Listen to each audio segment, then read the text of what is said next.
أعوذ بالله من الشيطان الرجيم بسم الله الرحمن الرحيم ربي اشرح لي صدري ويسر لي أمري واحلل عقدة من لساني يفقهوا قولي سورة العمران آية نمبر 96 إن أول بيت وضع للناس للذي ببقة مبارك وهدى للعالمين بلا شبہ سب سے پہلا گھر جو لوگوں کے لیے تعمیر کیا گیا تھا وہی ہے جو مکہ میں واقع ہے۔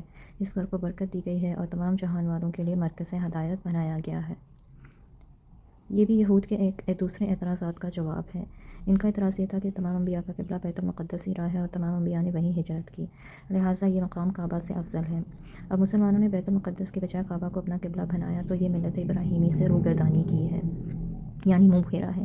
اس اعتراض کا جواب اللہ تعالیٰ نے یہ دیا ہے کہ لوگوں کی عبادت کے لیے سب سے پہلے جو گھر تعمیر ہوا تھا وہ بیت اللہ تھا، بیت المقدس نہیں تھا، کیونکہ بیت اللہ ہی وہ گھر ہے جسے حضرت ابراہیم نے اللہ ہی کی عبادت کے لیے لوگوں کے لیے تعمیر کیا تھا، اور بیت المقدس کو تو حضرت سلیمان نے حضرت موسیٰ کی وفات کے 400 سال بعد تعمیر کیا تھا، اور حضرت سلیمان ہی کے عہد میں یہ قبلہ اہل توحید کے لیے بنایا گیا تھا، لہٰذا قبلہ اول تو دراصل کعبہ ہی ہے۔ تحویل قبلہ پر یہود کے اعتراض کا جواب پہلے بھی گزر چکا ہے، مگر یہود چونکہ اپنے اس اعتراض کو اس کے بعد بھی بار بار دہراتے رہے، لہٰذا پھر سے ان کے اعتراض کا تاریخی پہلو سے بھی جواب دے دیا گیا۔ فیہ آیات بینات مقام ابراہیم، اس میں کئی کھلی نشانیاں ہیں۔ نشانیوں سے مراد ایسی نشانیاں جنہیں سب لوگ دیکھتے یا دیکھ سکتے ہیں، مثلاً یہ کہ یہ گھر ایک میدان میں تعمیر کیا گیا۔ اسی جگہ اللہ تعالیٰ نے معجزانہ طور پر زمزم کا چشمہ پیدا فرمایا، اور اس سے بڑا معجزہ یہ ہے کہ دنیا بھر کے مسلمان وہاں جا کر یہ پانی استعمال کرتے ہیں اور اپنے گھروں میں لاتے ہیں، مگر اس چشمے کا پانی ختم ہونے میں نہیں آتا، اور یہ بھوک اور پیاس دونوں کو دور کرتا ہے اور کئی بیماریوں کے لیے شفا ہے۔ پھر اس گھر کو اللہ تعالیٰ نے ایسا مامون بنا دیا کہ اگر کسی کا جانی دشمن بھی کعبہ میں داخل ہو جائے تو وہ اسے تکلیف نہیں پہنچا سکتا۔ اللہ تعالیٰ نے کعبہ کے علاوہ اس پورے علاقے کو پرامن حرم بنا دیا۔ 2500 برس سے سارا ملک عرب جاہلیت کی وجہ سے انتہائی بد امنی، لوٹ مار، قتل اور غارت میں مبتلا رہا، مگر ملک بھر میں کعبہ ہی ایک ایسا خطہ ہے جہاں امن قائم رہا۔ یہ کعبہ ہی کی برکت تھی کہ سال بھر میں 4 مہینے کے لیے پورے ملک کو اس کی بدولت امن میسر آ جاتا تھا۔ سارے ملک میں لوٹ مار کا بازار گرم رہا، مگر قریش کے قافلے کعبہ کے متولی ہونے کی بنا پر بلا خطرہ سفر کرتے تھے، حتیٰ کہ جو قافلے قریش کے ایمان میں آ جاتے ان سے بھی کسی کو لڑنے کی جرأت نہ ہوتی تھی، انہیں لوٹنے کی جرأت نہیں ہوتی تھی۔ نصف صدی پہلے بھی جب ابراہ نے کعبہ کے لیے مکہ پر حملہ کیا تھا تو ابابیلوں نے، یعنی چھوٹے چھوٹے پرندوں کے لشکروں نے ان ہاتھی والی فوجوں کا جس طرح ستیہ ناش کر دیا تھا، اسے بھی سب لوگ دیکھ چکے تھے۔ اور سب سے بڑھ کر یہ کہ پتھریلے میدان کے بسنے والوں کے لیے اللہ تعالیٰ نے رزق کا ایسا بہترین انتظام قائم کر دیا کہ ہر طرف سے ہر قسم کے پھل اور غلے معجزانہ طور پر کھینچے چلے آتے ہیں، اور مکہ کو ایک مرکزی تجارتی منڈی کی حیثیت حاصل ہے، اور یہ ایسی باتیں ہیں جنہیں سب لوگ خود ملاحظہ کر سکتے ہیں، خود دیکھ سکتے ہیں۔ اس کے علاوہ کعبہ کے پاس مقام ابراہیم میں وہ پتھر بھی موجود ہے جس پر کھڑے ہو کے حضرت ابراہیم نے کعبہ کو تعمیر کیا تھا، اور صفا اور مروہ کی پہاڑیاں بھی جن کے درمیان حضرت ہاجرہ دوڑی تھیں، اور یہ مقامات شعائر اللہ میں شمار ہوتے ہیں۔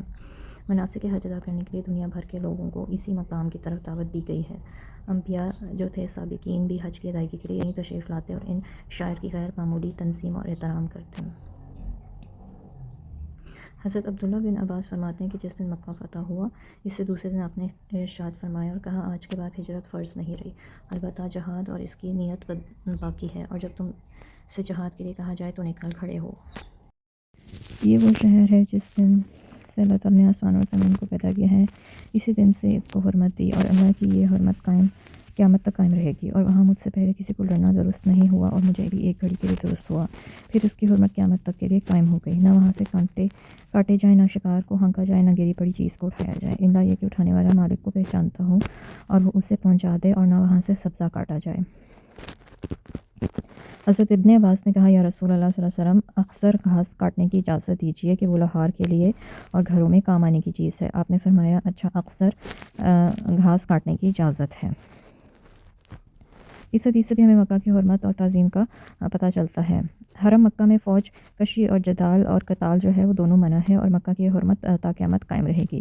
اسی طرح آپس میں لڑنا جھگڑنا بھی وہاں پہ منع ہے۔ مکہ کے شکاری جانور بھی محفوظ ہیں، ان کو شکار نہیں کیا جا سکتا، نہ شکار کے لیے انہیں ہانکا جا سکتا ہے۔ مکہ کے درخت اور پودے بھی محفوظ ہیں، انہیں بھی کاٹنا ممنوع ہے، البتہ بعض ضرورتوں کے پیش نظر صرف گھاس جو ہے وہ کاٹنے کی اجازت ہے۔ مکہ میں گری پڑی چیز اٹھانا بھی منع ہے، الا یہ کہ اٹھانے والا چیز کے مالک کو جانتا ہو، وہ چیز مالک کو پہچانے کا ذمہ دار بنتا ہو، وہ اٹھا سکتا ہے۔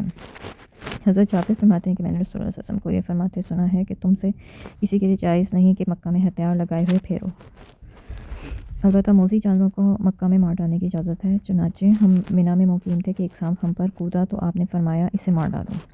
حضرت عائشہ فرماتی ہیں کہ 5 جانور بدذات ہیں، انہیں حرم میں مارنے کی بھی اجازت ہے، جیسے کوا، چیل، بچھو، چوہا اور کاٹنے والا کتا۔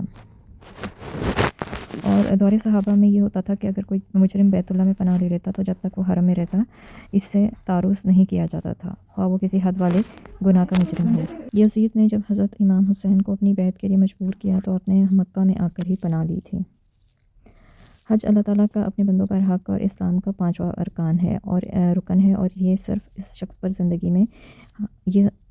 ہر شخص پر زندگی میں ایک بار فرض ہے جو اس کی استطاعت رکھتا ہو۔ اور استطاعت سے کیا مراد ہے؟ کہ بیت اللہ شریف جانے اور واپس آنے کا خرچ اس کے پاس موجود ہو۔ اس سفر حج میں اپنے گھر سے غیر موجودگی کے دوران جو گھر والے ہیں ان کو معقول کے مطابق خرچہ دے کر جائے، اور راستے پر خطرہ نہ ہو، یعنی اسے اپنے مال و جان کا خطرہ نہ ہو، اور اس کی جسمانی صحت بھی اس قابل ہو کہ حج اور سفر حج کی صحبتوں کو برداشت کر سکتا ہو۔ ہمارے ہاں کیا ہوتا ہے کہ لوگ بڑھاپے میں حج کرنے جاتے ہیں جب ان کے اندر اتنی صحت بھی نہیں رہتی۔ اگر کسی کے پاس حج کا اور اہل خانہ کا خرچ موجود ہے اور راستہ بھی پرامن ہو مگر جسمانی صحت ساتھ نہ دے سکتی ہو تو کسی تندرست شخص سے اپنی طرف سے حج کروا سکتا ہے، جو پہلے خود اپنا حج ادا کر چکا ہو۔ اسے حج بدل کہتے ہیں۔ اسی طرح اگر کسی نے حج کی نظر مانی ہو اور نظر پوری کرنے سے پہلے مر جائے تو اس کے جو گھر والے ہیں وہ اس کی نظر کو پورا کرنا ان پر فرض ہو جاتا ہے، جیسے کہ خود اس پر فرض ہو چکا تھا، خواہ یہ نفلی حج ہو۔ اگر راستے پر خطرہ ہے تو جب تک خطرہ دور نہ ہو حج جو ہے وہ ثابت ہو جاتا ہے۔ قرض اٹھا کے یا مانگ کر یا سواری مہیا ہونے کے باوجود پیدل سفر حج کرنا کوئی نیکی کا کام نہیں ہے، اور اگر کسی نے ایسی غلط قسم کی نظر مانی ہو تو اسے نظر توڑ کر درست کام کرنا چاہیے۔ جو شخص استطاعت رکھتا ہو پھر جان بوجھ کر حج کا ارادہ نہ کرے اور اس سے غافل رہے تو ایسے شخص کے لیے حدیث شریف میں بڑے سخت الفاظ ہیں، یعنی یہ کہ اللہ کو کچھ پرواہ نہیں ایسے شخص کی، چاہے وہ یہودی ہو کر مرے یا نصرانی ہو کر مرے، یعنی اس کا جو مسلمان ہونے کا دعویٰ ہے وہ دعویٰ ہی اس کا غلط ہے۔ وآخر دعوانا ان الحمد للہ رب العالمین، سبحانک اللہم وبحمدک، اشہد ان لا الہ الا انت، استغفرک واتوب الیک۔ السلام علیکم ورحمۃ اللہ وبرکاتہ۔